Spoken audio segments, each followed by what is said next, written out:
मंडळी, छत्रपती शिवाजी महाराजांचा मालवणच्या राजकोट किल्ल्यावरचा पुतळा कोसळला आणि अवघा महाराष्ट्र निशब्द झाला। या पुतळ्याच्या उभारणीचं काम ज्या जयदीप आपटे सारख्या नौख्या शिल्पकाराला का दिलं गेलं? पुतळ्याच्या बाजू तांत्रिक बाजू का वेळीच तपासल्या गेल्या नाहीत? त्या चित्रकाराला त्या शिल्पकाराला पुरेसा वेळ का दिला गेला नाही? शिल्प साकारताना वापरलेल्या धातूची गुणवत्ता का राखली गेली नाही? असे कितीतरी प्रश्न उपस्थित केले जात आहेत, त्याची उत्तरं हवी आहेत। पण याच दरम्यान आमदार अमोल मिटकरींनी पुतळ्यावरच्या त्या खोचेचा मुद्दा उपस्थित करत एका नव्या वादाला तोंड फोडलं।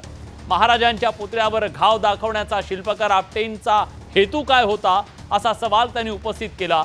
त्यामुळे आजवर महाराजांच्या कुठल्याही पुतळ्यावर घाव दाखवण्यात आला नव्हता, पण आपटेंनी तो दाखवल्यानं ऐतिहासिक संदर्भांचा उलगडा पुन्हा एकदा करत जितेंद्र आव्हाड आणि संभाजी ब्रिगेडनं सुद्धा त्यावर बोट ठेवलंय।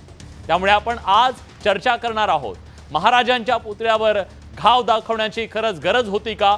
आणि या चर्चेत सहभागी होण्यासाठी आपल्यासोबत मान्यवर पाहुणे आहेत। आपल्यासोबत या चर्चेत सहभागी होण्यासाठी अखिल भारतीय हिंदू महासंघाचे अध्यक्ष आनंद दवे जोडले गेलेत। आनंदजी, स्वागत आहे तुमचं। त्यांच्याच सोबत आहेत संभाजी ब्रिगेडचे प्रदेश प्रवक्ता संतोष शिंदे। संतोषजी, स्वागत आहे। आणि ज्यांनी हा सगळा वाद महाराष्ट्राच्या चव्हाट्यावर आणला ते राष्ट्रवादी काँग्रेसचे आमदार आहेत आणि त्याचबरोबर एक शिवभक्त सुद्धा आणि सातत्याने वेगवेगळ्या मुद्द्यावर आपली भूमिका मांडणारे अमोल मिटकरी सुद्धा या चर्चेत सहभागी झालेत। स्वाभाविकपणे मी सुरुवात त्यांच्यापासून करतोय। अमोलजी, या सगळ्या वादामध्ये तुम्ही वर्मावर बोट ठेवलं किंवा घावावर बोट ठेवलेलं आहे, तुम्हाला त्यांच्या हेतूवर शंका वाटते असं का? माझा पहिला प्रश्न विलासजी तुम्हाला आहे, मला एका पक्षाचा आमदार म्हणून चर्चेमध्ये सहभागी करून घेतलंय की एक शिवचरित्राचा अभ्यासक म्हणून सहभागी करून घेतलंय, ते अगोदर उत्तर द्या।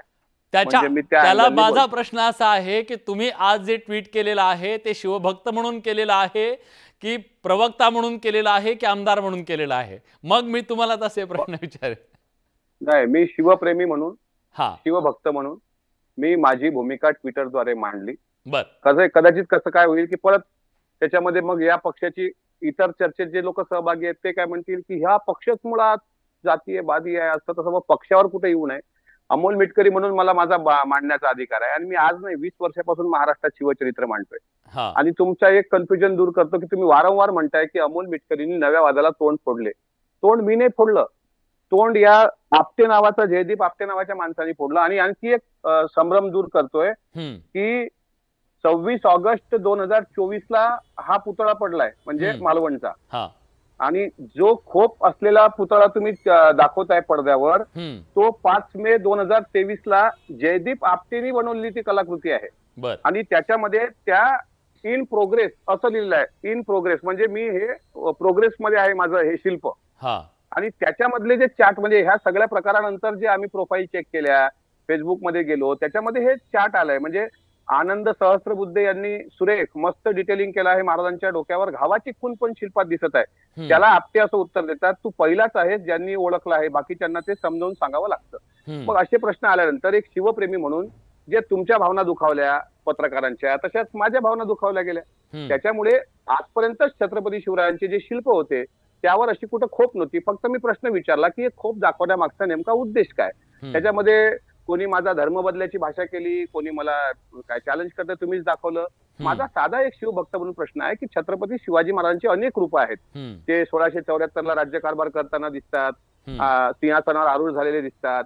छत्रपती शिवरायांनी उत्तम राज्यकारभार केलाय, शेतकऱ्यांचे प्रश्न सोडवलेत। आपण त्यांना कृषी प्रधान राजा म्हणून बघतो।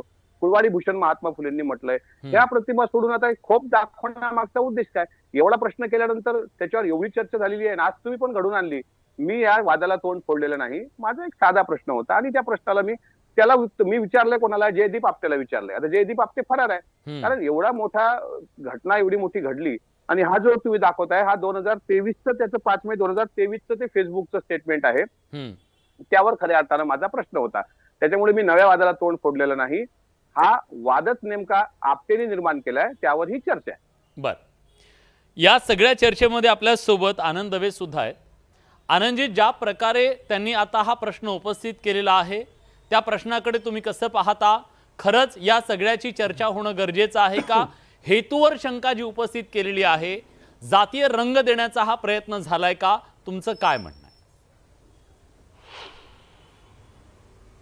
नाही, निश्चितच त्याला जातीय रंग देण्याचा प्रयत्न झाला, पण सर्वात महत्त्वाचं असं आहे, आपण विलाजी लक्षात घ्या, 25-26 आज पुतळा तो जे काय दुर्घटना घडली ते घडूनही 5 दिवस झाल्यानंतर अजितदादांनी काल माफी मागितली. माननीय मुख्यमंत्री आज माफी मागतात 5 दिवसांनंतर, जेव्हा जनतेचा उद्रेक त्यांच्या लक्षात येतोय. आणि आज सुद्धा ते जे काही घटना घडली त्याचं जे काही तिथं आहे ते गुंडाळून ठेवण्यात आलंय. मला सांगा, आपल्या घरातली मूर्ती जर बघणं पावली तर आपण ती ठेवतो का त्याचं काहीतरी वेगळ्या मार्गाने विसर्जन करतो असं आपण म्हणू? मग ते का ठेवण्यात आलंय? मुद्दामून शिवभक्तांच्या भावना दुखाव्यात, वेगवेगळ्या लोकांनी त्याला भेटी द्याव्या, त्याच्यावर चर्चा व्हावी, यासाठी आपण सगळं करतोय का? हा माझा प्रश्न राज्य सरकारला आहे. दुसरी कोच का त्यांनी ठेवली? आपल्या मूर्ख माणूस असं आम्ही मानतो. त्याला काम देताना 100% एजन्सी चुकल्या, त्यात भ्रष्टाचार झाला का, ओळख निघाली, भाग वेगळा, पण आपली लायकी आणि योग्यता नसताना आपण ते काम घेतोय. ते करत असताना सुद्धा लक्षात आलं असेल की आपलं काहीतरी चुकतंय, त्याचं एकूण प्रमाण वगैरे बघता. मग त्यांनी त्यावेळेस हे काम थांबवलं पाहिजे होतं किंवा सुधारणा करता पाहिजे होती. ते झालेलं नाही. त्याच्या उद्घाटनाला सुद्धा सगळे नेते उपस्थित होते. कोणत्याही एकाही नेत्याला ही कोच लक्षात आली नाही, त्याच्या मागचं कारण कळलं नाही. ते सगळेच या पूर्णपणे पापाला जबाबदार आहेत असं आम्ही मानतो. आपल्या त्या सर्वांचा शिरोमणी आहे. पण ते करत असताना त्यानंतर ज्या पद्धतीनं त्याला जातीय रंग देण्याचा प्रयत्न केला, मी असं म्हणतो SSPMSचा पुण्यातला शिवाजी महाराजांचा पुतळा हा जगभरातल्या आदर्श पुतळ्यांपैकी एक पुतळा समजला जातो. त्याच्यावरून आकार तयार होतो. ते करमरकर नावाच्या एका माणसाने केले. मग त्याचं आपण कौतुक करणार नाही, पण तो कृष्णाजी भास्कर, मग त्याला का मारलं, किती मागे जाणार आहात? माझं म्हणणे, स्वराज्याच्या आडवे येणारे 1000 कुलकर्णी महाराजांनी कापले गेले पाहिजे होते, कापलेच पाहिजेत. काही त्याच्याविषयी कोणी एकही कुलकर्णी देशपांडे जोशी त्याचं टीका करणार नाही. महाराजांवर कोणी त्याच्याविषयी नाव ठेवलेलं नाहीये.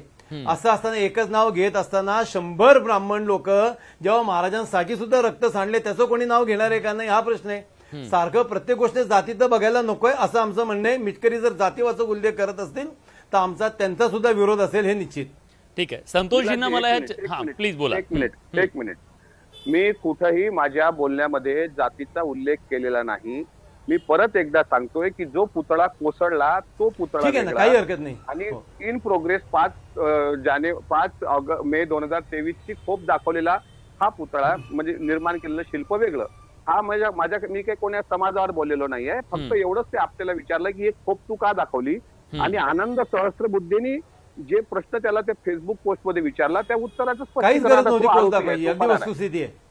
हा काही गरजच नव्हती. त्याच्यामुळं आमचं म्हणणं तेच आहे की अशा प्रकारे कशाला शिल्प, जे करमरकर आहेत त्यांनी त्या पद्धतीने पुतळा निर्माण केला असेल त्यांना आमचा सॅल्यूट आहे. ताराराणीचा पुतळा आजही 2 पायावर उभा आहे कोल्हापूर करवीर मध्ये, आमचा सॅल्यूट आहे. अनेक पुतळे आहेत ते ब्राह्मण शिल्पकारांनी उभारलेले असतील, आणखी बहुजन समाजातील शिल्पकारांनी उभारलेले असतील, त्याच्याबद्दल दुमत असल्याचं कारणच नाही. त्याच्यामुळं कारण कलाकाराला काही जात धर्म नसतो, पण आपटेने जो आगाऊपणा केलाय की ज्याला कुठलाही अनुभव नसताना कंत्राट दिला गेला आहे, सरकारची जी चूक होती ती सरकारने मान्य केली की ठीक आहे. काल अजितदादांनी खुल्या मनानं माफी मागितली, आज एकनाथराव शिंदे साहेबांनी मागितली, पण आजची चर्चा ही राजकीय अँगलनी चर्चा नाही आहे, ही सामाजिक अँगलनी चर्चा आहे. आणि त्याच्यामुळे आपण सामाजिक दृष्टिकोनातून बोललं पाहिजे अशी माझी सर्वांना विनंती आहे. की मी कुठलाही जातीचा उल्लेख माझ्या ट्विटमध्ये केला नाही, केला असेल तर तो तुम्ही दाखवावा. ठीक आहे, पण जितेंद्र आव्हाड यांचंही याच्या संदर्भातलं ट्विट आहे. मला वाटतं की त्याचा उल्लेख आपण करूया, कारण त्याच्यात सुद्धा आहे की कुलकर्ण्यानं केलेला तो वार फक्त महाराजांवर नव्हता, तर तो वार स्वराज्यावर होता. महाराजांनी आपल्या तलवारीनं कुलकर्ण्याचं मुंडकं छाटलं हा इतिहास आहे. त्यामुळे त्या संदर्भ जो दिला चॅटिंगचा जो संदर्भ दिलेला आहे त्याच्यावरून ते असं म्हणतायत की अफजल खानाचा वकील कृष्णा कुलकर्णीच्या औलादी आजही जिवंत आहेत. मला असं आहे की याचं उत्तर त्यांना चर्चेमध्ये सहभागी करून घ्यायचं होतं जितेंद्र आव्हाड साहेबांना. ठीक आहे, आणि त्यांची याबद्दलची भूमिका काय आहे त्यांनी मांडली असती. ठीक आहे, मला या चर्चेमध्ये घ्यायचं ना, मला या चर्चेमध्ये घनवट यांना घ्यायचं आहे. घनवटजी, ज्या व्यक्तीच्या बद्दल स्तुती सुमनं सनातनमध्ये उधळण्यात आली, मी येतो संतोषजी तुमच्याकडे, स्तुती सुमनं उधळण्यात आली, त्या व्यक्तीच्या बद्दल सनातनची नेमकी काय भूमिका आहे, आणि ज्या प्रकारे आता या सगळ्या प्रकरणाला जातीय रंग देण्याचा प्रयत्न सुरू आहे त्याबद्दल म्हणू नका तुम्ही. विलासजी, तुम्ही शब्द दुरुस्त करा. याला जातीय रंग कोणीही दिलेला नाही. आम्ही फक्त एका कलाकाराला प्रश्न विचारलाय. म्हणजे चर्चा तुम्ही जरी दिलेला नसला, तुम्ही जातीचा उल्लेख कुठे आहे माझा दाखवा माझ्या ट्विट मध्ये, असं नाही.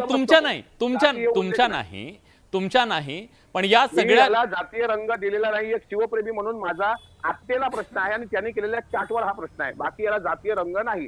जर माझं कुठं जातीय वाचक असेल शब्द तर मी तुमची चॅनल समोर माफी मागेन. माझं तुम्ही स्टेटमेंट दाखवा. तुमच्या स्टेटमेंट बद्दल मी बोललेलो नाहीये. मला घनवट यांना विचारायचं, घनवटजी तुमची या सगळ्याकडे, सुनीलजी कसं पाहता या सगळ्या वादाकडे? जी, सर्वप्रथम तर मालवण या ठिकाणी जी घटना झाली याच्यामध्ये महाराजांच्या मूर्तीचं, मी पुतळा असं म्हणणार नाही या ठिकाणी, कारण मूर्तीशी भावना लोकांच्या जोडलेल्या असतात. पुतळा म्हणजे निर्जीव या पद्धतीने विचार केला जातो. तर झालेल्या घटनेचा मी या ठिकाणी गंभीरपणे, ही घटना दुर्दैवी आहे, संबंधित सर्वांवरती कार्यवाही झाली पाहिजे आणि या घटनेचा निषेध देखील या ठिकाणी करतो. हा पहिला मुद्दा या ठिकाणी मी सांगतो.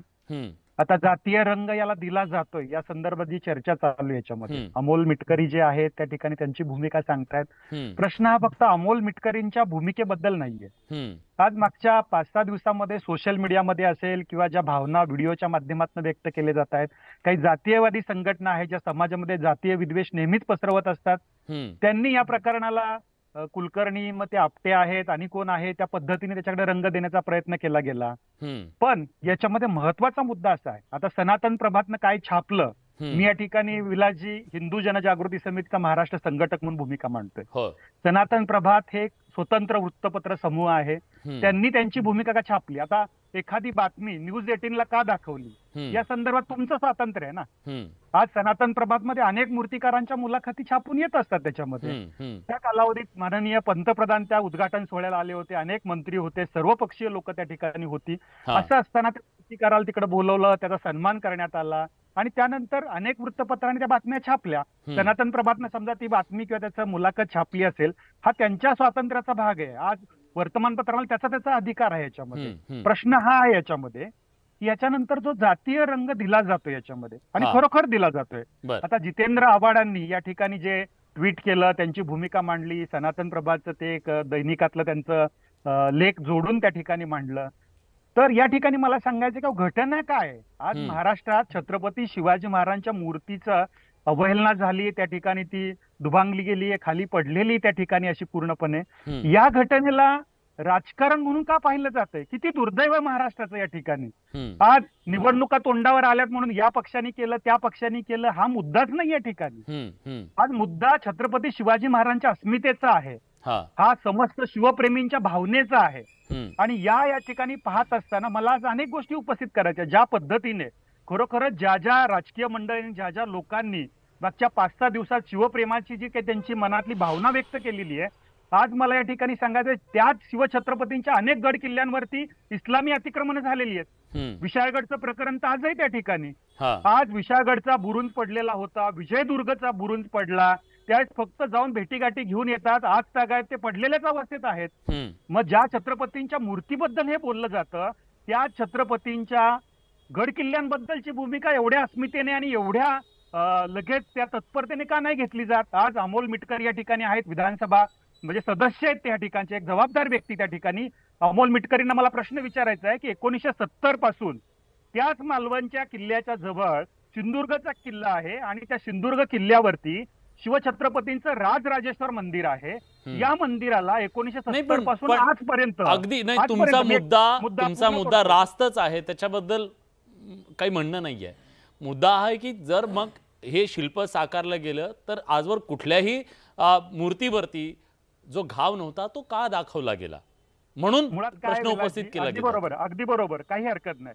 हीच काही मंडळी आहेत, आता घाव दाखवला म्हणून या ठिकाणी प्रश्न उपस्थित झालाय. उद्या दाखवला नसता तर कुलकर्णी आहे म्हणून तो दाखवला नाही. म्हणजे दरवेळी दुतोंडीपणाची भूमिका ही घेतली जाते याच्यामध्ये.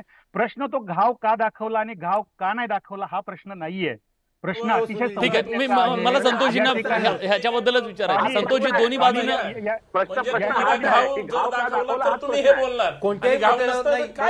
चर्चा करताय. सुनीलजी एक लक्षात घ्या, आतापर्यंत कोणत्याही पुतळ्यावर धनवट सारखी माणसं धर्माच्या नावावर दुकान चालवायचं आणि आमच्या राजांबद्दल असं जर दाखवलं असेल तर काय बोलायचं?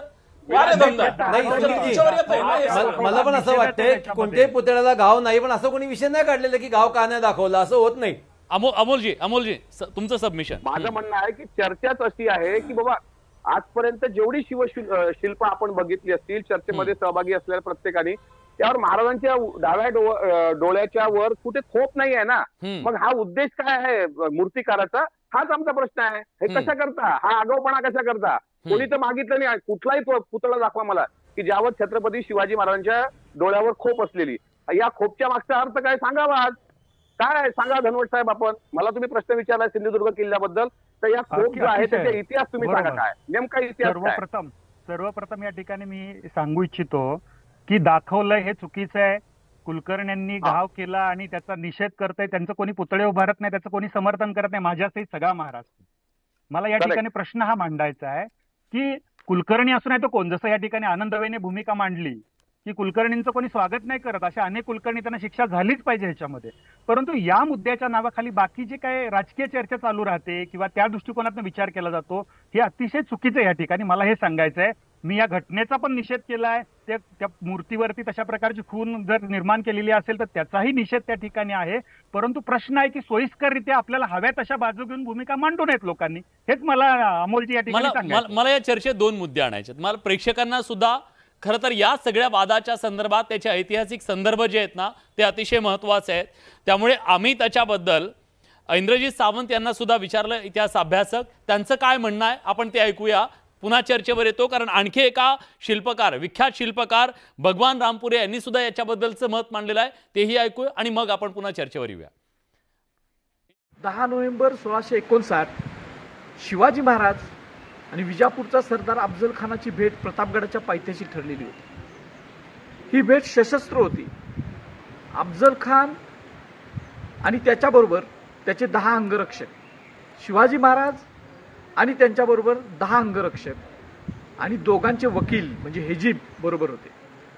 अफजल खानानं कृष्णाजी भास्कर हा त्याचा जो वकील होता, त्या वकिलाची नेमणूकच शिवाजी महाराजांना मारण्यासाठी केलेली होती असं परमानंद सांगतोय. आणि ज्या वेळेला शिवाजी महाराज आणि अफजल खान समोरासमोर आले, त्यावेळेला ज्यावेळेला शिवाजी महाराजांनी अफजल खानाचा कोतळा काढला, तर त्याच वेळेला अफजल खानाची तलवार कृष्णाजी भास्करच्या हातात होती. त्यानं शिवाजी महाराजांच्यावर वार केला. तो शिवाजी महाराजांच्या आयुष्यातला एकमेव वार होता. ही घटना इतिहासाला ज्ञात आहे, अनेक संदर्भ सुद्धा याच्यासाठी आहेत. पण राजकोट किल्ल्यावर ज्या वेळेला शिवछत्रपतींचा पुतळा उभा केला, त्यावेळेला या पुतळ्याच्या मस्तकावर कृष्णाजी भास्करनं केलेलं जे काय वार आहे तो दाखवलेला होता. असं एक संभाषण त्या शिल्पकाराचं आणि सहस्त्रबुद्धे नावाच्या एका व्यक्तीचं त्याच्या फेसबुक पेजवरून आपल्या लक्षात आलेलं आहे. आणि ही दोघं जण या वाराचं ग्लोरिफिकेशन करतात असा एक त्याच्यामधनं अर्थ आपल्याकडं येतोय. खरं तर शिवाजी महाराजांचे अनेक पुतळे तयार झाले, पण कुठल्याही पुतळ्यावर अशा वाराचं ग्लोरिफिकेशन केलेलं नव्हतं, ते दाखवलेलं गेलेलं नव्हतं. आत्ता या पुतळ्याला मान्यता देणारी जी काही समिती आहे, ही कला संचालनालयाची सुद्धा समिती होती. याच्यामध्ये काही इतिहास संशोधक सुद्धा घेतलेले होते. या सगळ्यांनी हे पुतळा पास केलेला होता. 6 फुटाचं का मॉडेल असेल ना, क्ले मॉडेल, ते पास केलेलं होतं. ठीक आहे आनंद वेजी, मुद्दा हा आहे की ग्लोरिफिकेशन केलं जात आहे. एक प्रकारे हा जरी त्यांचा कला म्हणून असेल, डिटेलिंग असेल, पण एक प्रकारे त्याचा चॅटिंगच्या माध्यमातून ग्लोरिफिकेशन जाते, याचं समर्थन कसं होईल? नाही, कोणी समर्थन करत नाही. निश्चितच मूर्खपणा आहे. मी सुरुवातीला सांगितलं की आपल्यालाच कळलं पाहिजे होतं की आपली योग्यता नसताना आपण एवढं मोठं ते सुद्धा महाराजांचं काम घ्यायचं का करायला. त्यामुळे त्याचं ग्लोरिफिकेशन मला नाही वाटत कोणीही करतोय. त्याचं सोडावं, आम्ही कुलकर्णीचं सुद्धा ग्लोरिफिकेशन करायचं काही कारण नाही. आम्ही सुरुवातीला काय नेहमी आमच्या भाषणात सुद्धा सांगतो की स्वराज्याच्या आडवे येणाऱ्याचे 1000 कुलकर्णी महाराजांनी कापावे, काही अडचण नाहीये. कुठल्या इतिहासकारांनी त्यानंतर सुद्धा महाराजांना त्याच्या दोषी धरले मला सांगा ना, कोणीच नाही. प्रत्येकाला तशी शिक्षा दिली पाहिजे होती जी महाराजांनी दिली. म्हणजे महाराजांची अभिनंदनास पात्र असं आम्ही म्हणू. पण आमचं म्हणणं असं, हे जेव्हा अगदी योग्य चाललं असताना अफजल खानाचा कोतळा ज्या पद्धतीनं महाराजांनी बाहेर काढला, त्याच्यावर आता बंदी येते. त्याच्यावर अन्य शिवभक्त का बोलत नाही, मुस्लिमांच्या भावना दुखवतात म्हणून आमचे सुद्धा गुन्हे दाखल झाले, मागच्या वर्षी झालेत. ते आता हळूहळू ते कमी होत चालले. मग त्या सुद्धा भावना आहेत ना शिवप्रेमींच्या, त्याच्याविषयी सुद्धा मिटकरींनी बोलावं, त्याच्याविषयी सुद्धा आव्हानांनी ट्विट करावं. मिटकरीजी ते म्हणतात की तुम्ही स्पेसिफिक एका समाजाच्या भावनाचा तुम्ही कसा विचार करता?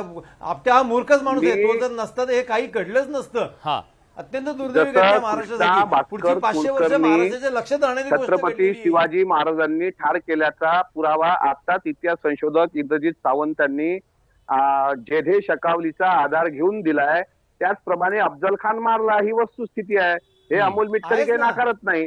पण दवे साहेबांनी मला सांगू नये, दवे साहेब फार सज्जन आहेत, सात्विक आहेत, प्रज्वल आहेत, अभ्यासू आहेत. तो जो सीन आहे ते जे चित्र आहे ना की ज्याचे कोतळा बाहेर आला त्याच्यावर बंदी आहे.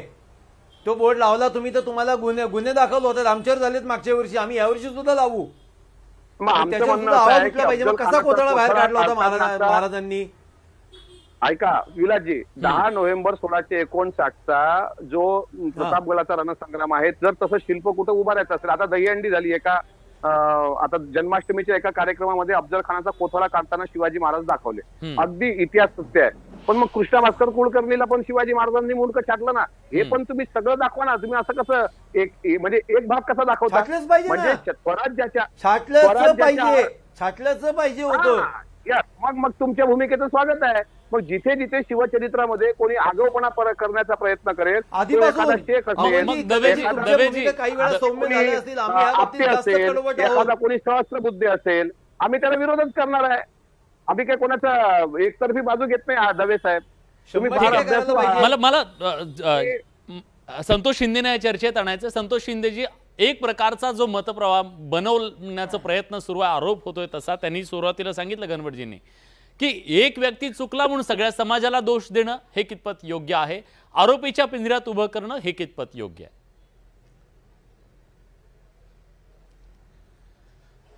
सर्वांना सप्रेम जय जाऊ. छत्रपती शिवाजी महाराज हे महाराष्ट्राचं आराध्य दैवत आहे. कुळवाडी कुळभूषण बहुजन प्रतिपालक छत्रपती शिवाजी महाराज म्हटलं जातं. का तर ते समस्त रयतेचे राजे आहेत. छत्रपती शिवाजी महाराजांची चर्चा महाराष्ट्रात सुरू आहे. चुकीच्या इतिहासाची किंवा चुकीच्या घटनेची चर्चा महाराष्ट्रात सुरू नाही. परंतु आमच्या राजाचं 18 फुटी शिल्प देशाचे प्रधानमंत्री ज्यावेळेस उद्घाटन करतात, गावच्या सरपंचांनी उद्घाटन केलेलं नाही, देशाच्या प्रधानमंत्र्यांनी केलंय. तो पुतळा 23 वर्षाच्या पोरांनी बसवलाय. कसं काय त्याला काम दिलं? याचा अर्थ या जयदीप आपटे नावाच्या व्यक्तीच्या पाठीमागे कोणतरी आहे. जयदीप आपटेनी एवढी हिंमत कशी काय केली की छत्रपती शिवाजी महाराजांच्या डोक्यावर जो काही म्हणजे वार करण्याचा प्रयत्न केला, तो पुतळा तो बसवू शकतो का? नाही. जयदीप आपटेचा मास्टर माइंड कोणतरी वेगळाच आहे. जयदीप आपटेनी ज्यावेळेस सोशल मीडियावर ही चर्चा केली, सरकारने अजूनही जयदीप आपटेला का अटक केली नाही? कोण वाचवतंय जयदीप आपटेला? पहिलं त्या आनंद जो सहस्त्रबुद्धी आहे, पोलिसांनी त्याला अटक केली पाहिजे. यांचे संबंध आहेत, हितसंबंध आहेत. मला असं म्हणायचंय, या सगळ्या चर्चेमध्ये महाराष्ट्रामध्ये जातीचा उल्लेख कुठंच नाही. आता आपटेची काय जात आहे हे कोण सांगायला काही वेगळं सांगायची गरज नाही. जातीवर कोण चर्चा करतंय? मुळात आपटेला सरकार वाचवतंय. सरकारचे प्रतिनिधी जर चर्चेमध्ये असतील, सांगावं त्यांनी. आपटेवर गुन्हा दाखल होत असताना महाराष्ट्रात राज्याच्या मुख्यमंत्र्यांनी माफी मागितली, राज्याच्या उपमुख्यमंत्र्यांनी माफी मागितली. भले उशिरा मागू द्या. का मागितली?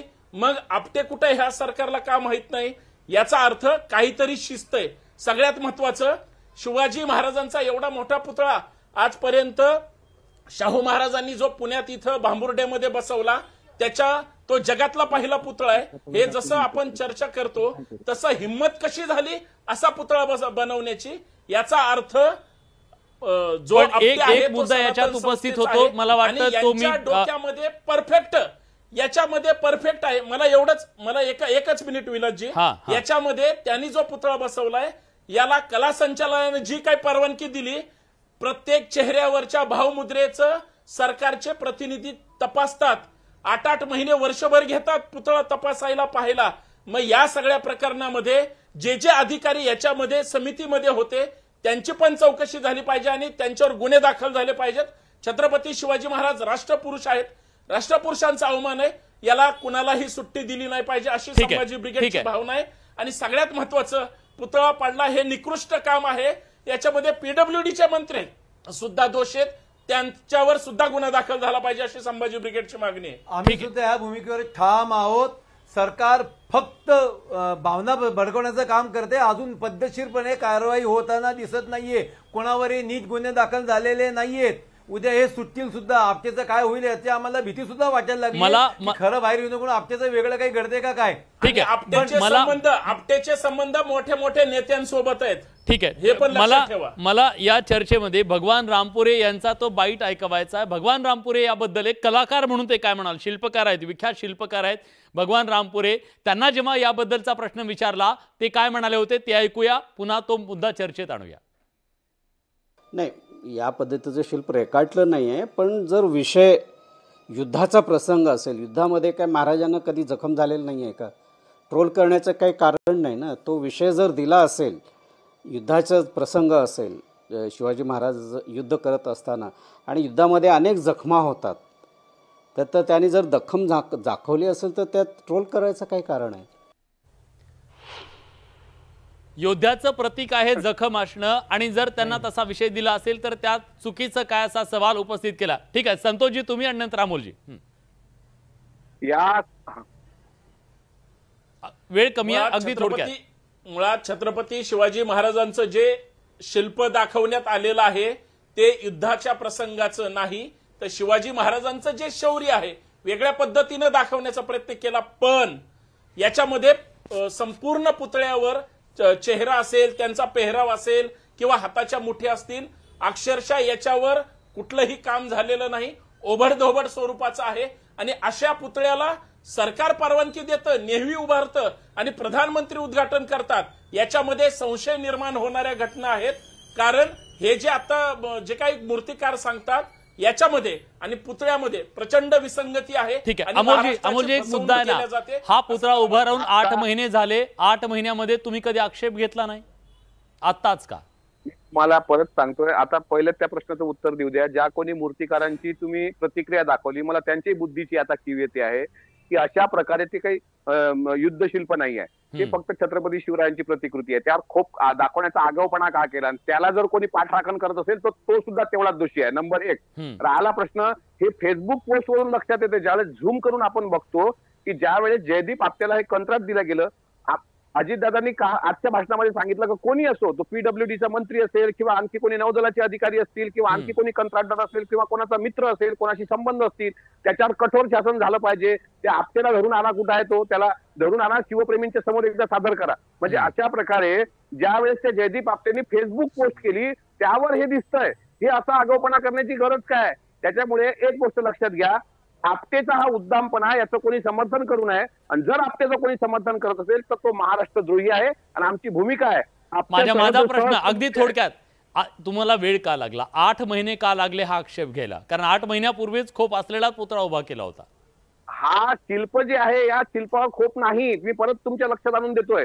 जे शिल्प कोसळलंय ते शिल्प वेगळं, आणि फेसबुकवर जे पोस्ट केलेली आहे, जे तुम्ही दाखवताय ते 5 मे 2023 ची पोस्ट वेगळी की वर्क इन प्रोग्रेस, हा भाग वेगळा. आणि आता जो पुतळा कोसळलाय तो 26 ऑगस्ट 2024. त्याच्यामुळे हे जे चॅट आले, फेसबुक चॅट, हे या निमित्तानं बाहेर आले आणि याच्यावरची चर्चा पाहिल्यानंतर तो म्हणतोय त्याच्यामुळे हे लाजीरवाणी बाबा आहे, यांच्या देशद्रोहाचे खटले चालले पाहिजे. बघूया त्याच्यावरती नेमकी काय कारवाई होते. पण आपल्यानं ज्या प्रकारची ही चूक केलेली आहे त्या चुकीची शिक्षा त्याला मिळाली पाहिजे, याबद्दल कुणाचंही दुमत नाहीये.